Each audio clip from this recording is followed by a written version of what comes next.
皆さんこんにちは。強力なカードと戦術を惜しみなく使う EDH、通称 CEDH の世界をお届け。ターン3ラジオ、パーソナリティのゆずきゆかりです。どうぞよろしくお願いします。はい、ということで、ゆかりん CEDH ラジオから名前を変えまして、ターン3ラジオ第2回始まりました。第1回から結構期間が空いちゃいましたね。お待たせしました。あれから当チャンネルも伸びてきて、ついにチャンネル登録者数も800人突破、1000人まであと少しです。まだ始まってから半年ちょっとですが、本当にありがとうございます。さて番組の方に移りましょうか。早速本日最初のコーナー、シングルカードディスカッション。今日の1枚は、EOS のレインジャー長。EOS のレインジャー長は白の3マナのクリーチャー。コストは1白。効果は、EOS のレインジャー長が戦場に出た時、あなたはあなたのライブラリーから点数で見たマナコストが1以下のクリーチャーカード1枚を探し、それを公開してあなたの手札に加え、その後あなたのライブラリーを切り直すを選んでもよい。EOS のレインジャー長を生贄に捧げる。このターン対戦相手はクリーチャーでない呪文を唱えられない。出た時に1マナ以下のクリーチャーなら何でもサーチできる能力と自身を生贄に捧げることでクリーチャー以外に有効な沈黙を発動する効果の2つを持っていて、そのどちらもとても強力で最近流行り出している1枚です。今回はこれらの強力な効果がどのようにして CEDH 環境で活躍しているかを解説していきます。まずメインとなるのが2番目の沈黙効果。クリーチャーでの沈黙効果といえば、堂々たる撤廃者の方が1マナ安く扱いやすいですが、EOS のレインジャー長は本家の沈黙と同じように相手のターン中に起動することで妨害にも使うことが可能です。そのため、EOS のレインジャー長を出すだけで相手はコンボムーブを取りづらくなる上に、もしターンが回った場合の沈黙からのコンボを警戒する必要が出てくるので、EOS のレインジャー長1枚によるゲームに対するプレッシャーはとても大きいです。また堂々たる撤廃者と同様、クリーチャーであることから打ち消されにくいのもかなり優秀。本家の沈黙や夏の帳などは1マナのインスタントであることから、環境で採用されている多くの打ち消し呪文に引っかかるため、結局相手の打ち消し呪文と1対1交換で終わってしまうケースが多いですが、対抗呪文やマナ吸収の採用率が下がりつつある今の環境において、クリーチャー呪文による沈黙効果は非常に止めづらく、自分のコンボを守るのに適しています。EOS のレインジャー長は元祖の沈黙とクリーチャーである堂々たる撤廃者のいいとこ取りなのです。さてお次は EOS のレインジャー長のもう一つの効果、サーチ能力について解説していきます。CEDH におけるサーチ効果はコンボパーツのサーチに使われることが多く、レインジャー長だとヘリオットのコンボパーツである歩行バリスタやハルクコンボなどで使えるサクリダイをサーチできますが、それ以外だと1マナ以下のコンボパーツになるクリーチャーはあまりいません。しかしレインジャー長が本領を発揮するのはコンボパーツではなく対応札のサーチ。おすすめのサーチ対象を紹介していきます。まず一つ目はギラプールの希望。1マナのアーティファクトクリーチャー、プレイヤーを攻撃した後に生贄に捧げることで、そのプレイヤーが次のあなたのターンまでクリーチャー以外の呪文を唱えられなくする効果を持っています。レインジャー長と合わせて2回沈黙効果を使えるため、すぐに自分が勝負を仕掛けられない時の時間稼ぎとしてとても優秀な1枚です。また、1マナの飛行クリーチャーであることから、ゲーム序盤に引いた場合でもティムナのドロー要因にもなるので使いやすいです。2つ目はシリシの信者。こちらは1マナの青のクリーチャー。出た時にクリーチャーを1体生贄に捧げることでクリーチャーを1体バウンスする効果を持っています。クリーチャーしかバウンスできないものの、レインジャー長の沈黙効果と合わせることで邪魔されることなく仕事ができます。例えば、対戦相手がエメリアのアルコンや弁論の原霊のような法の定め効果を持ったクリーチャーでこちらのコンボを止めているとします。レインジャー長を出しつつシリシの信者をサーチすることで、相手がエメリアのアルコンを除去してから勝負を仕掛けようとするのを沈黙効果で牽制できる上に、こちらにターンが回ってきたら、レインジャー長の沈黙効果からのシリシの信者でエメリアのアルコンをバウンスしてから確実に勝負を決めに行くことができます。他にも自分の鳩場の恐喝者を再利用するのに使ったり、逆に効果の生贄に捧げる部分を活用したりと、幅広い使い方も考えられるおすすめの1枚です。3つ目は火星イモムシ。1マナの緑のクリーチャー、1と緑を払い自身を生贄に捧げることで、対象のアーティファクトかエンチャントを破壊する効果を持っています。使い方はシリシの信者と同じで、こちらは法の定めや耳の痛い静寂、無のロットなどを処理することが可能。色とデッキスペースにさえ余裕があれば、シリシの信者と一緒に採用することで幅広いシチュエーションに対応できます。以上3枚が私おすすめのサーチ候補のカードです。スタンダードセットで有用な1マナクリーチャーが出る可能性は低いですが、モダンホライゾンのような特殊セットでさらなるサーチ候補が来るかもしれませんね。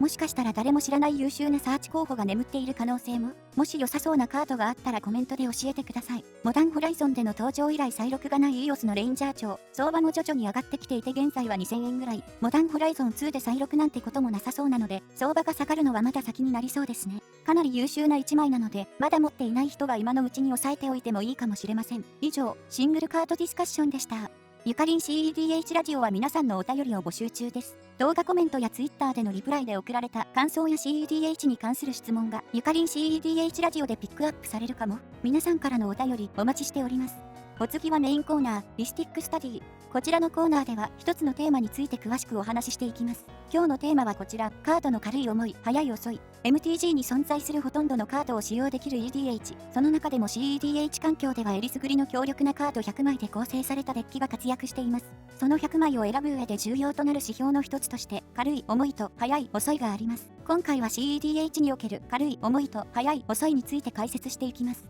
まずは各指標が何を意味するのか軽く説明しましょう。軽い、重いは、そのカードを使用する上で必要となるコストに対する指標です。カードを唱える際に必要となるマナコスト、さらにそのカード効果を使用する際に必要となるマナコストを基準に、それが軽いカードであるか、重いカードであるかを分類できます。3ターン目までにゲームに大きな動きがある CEDH 環境において、マナコストに対する評価はかなりシビアで、プレイヤーによりますが、01コストのカードは軽い、2マナはギリギリ軽い、3コストは中間、4マナ以上は重いと評価されることが多いです。重いからといって採用されないわけではなく、戦術の中心となる統率者やムカつきなどのパワーカードは、マナコストが重くても頻繁に採用されます。もう一つの指標の速い、遅い。こちらはカードがコストに見合った効果を発揮するまでに、どれくらいのターン数が必要になるかを評価するための指標です。唱えた瞬間に効果を発揮するカードは速い分類になりますが、効果を発動するのに1ターン待つ必要があるタップ能力持ちクリーチャーや、毎ターン徐々に効果を発揮するタイプのカードは遅いと分類されます。ゲームスピードが速い CEDH 環境においてカードは速い方が好ましいですが、効果が強力だったり軽いものなら遅いカードでも活躍のチャンスがあります。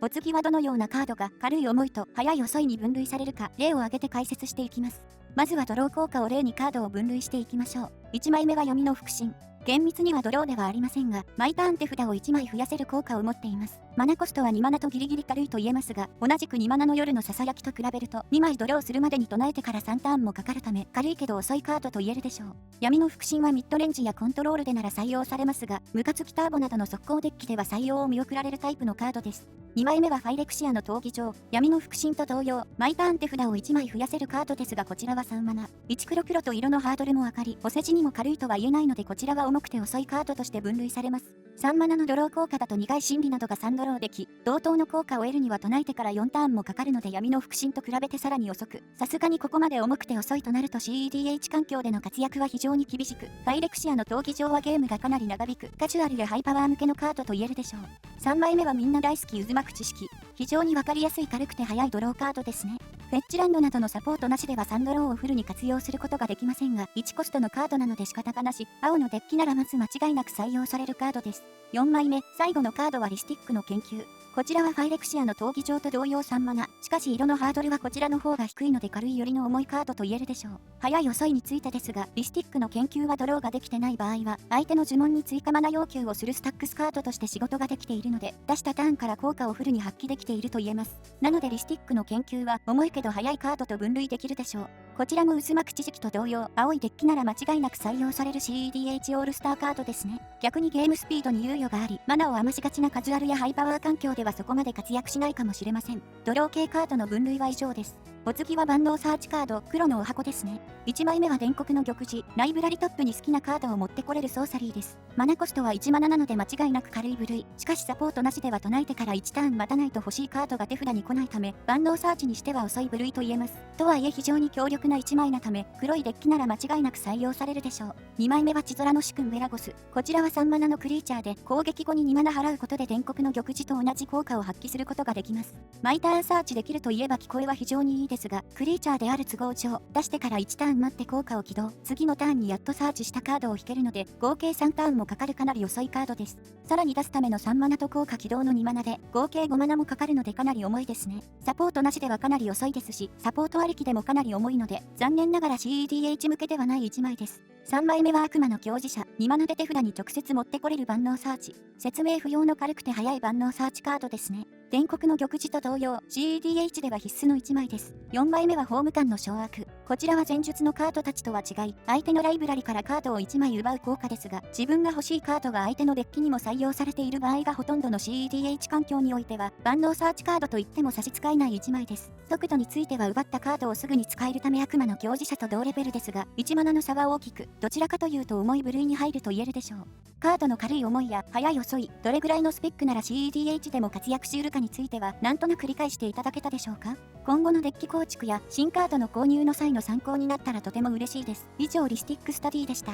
次のコーナーに移る前に Twitter で送られてきた質問をご紹介します。ストリクスヘイブンでプリズマリの命令と方程式の9回が登場しましたが、リエールでの採用は考えていますか？リエールは以前動画でも使用したジェネラルですね。まだ見ていない人は見てくださいね。まず結論から言うと、どちらも採用しない予定です。プリズマリの命令は、ルーティングをしながらクリーチャーやアーティファクトを処理できるため、リエールとの相性が良さそうに見える1枚ですが、マナコストが3マナと重く、リエールの効果を合わせてもカード枚数はプラス1だけなので、コストの割に勝利に近づく度合いが小さいと考え、採用を見送りました。方程式の9回は、サーチ手段に恵まれない Z カラーからすると待望の1枚ですが、リエールが一番サーチしたいのは死の国からの脱出。一応方程式の9回でサブプランの2つ身の炎などをサーチできますが、3マナ使ってまでサーチしたいカードがあまりないので活躍できなさそうです。個人的にはウィザードタイプ関連で、バザールの大魔術師をサーチできる何かが来たらいいなって思っていましたが残念です。ストリクスヘイブンについてはこんな感じですかね。お便りありがとうございます。それでは次のコーナー、CEDH をもっと知ろう、CEDH デッキ紹介。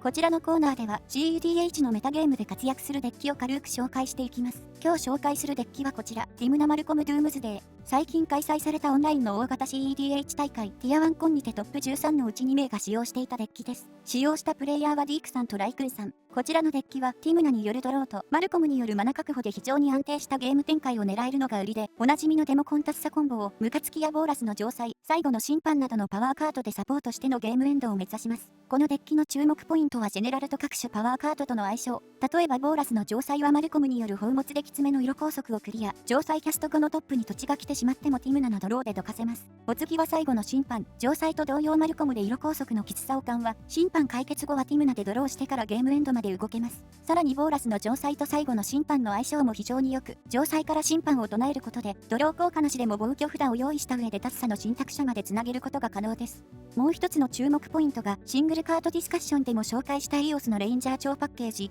こちらのデッキではレインジャー長からのサーチ先として、シリシの信者とギラプールの希望に加えて、不運な研究者を採用しています。シリシの信者とギラプールの希望は、シングルカードディスカッションで説明した形で相手の妨害への回答札として活躍。不運な研究者は、最後の審判後の最初のワンドローとしても使えますし、ボーラスの城塞が土地で詰まってしまった時にも活躍したりと、なかなか面白い一枚です。ゲームの流れとしては、1、2ターン目にマルコムを着地させ、その次のターンにティムナを出してマナ加速とドロー。その次のターンに豊富なサーチカードからパワーカードを叩きつけてリーサルを狙います。今回のデッキ紹介を制作するにあたってデッキ制作者のディークさんにお話を伺ったのですが、ティムナマルコムは苦手なマッチアップがほとんどないので、大型イベントのような何に当たるかわからない環境に向いているそうです。私も同じリストでプレイしてみましたが、初動のマルコム以降が非常に安定していて、使っててとても楽しいデッキでした。概要欄にディークさんのリストへのリンクがあるので、皆さんもぜひ試してみてくださいね。以上 CEDH デッキ紹介でした。さて、ターン3ラジオも終わりの時間が来てしまいました。楽しんでいただけたら、高評価とチャンネル登録をお願いします。最後まで聞いてくれてありがとうございました。お相手はゆずきゆかりでした。また次回お会いしましょう。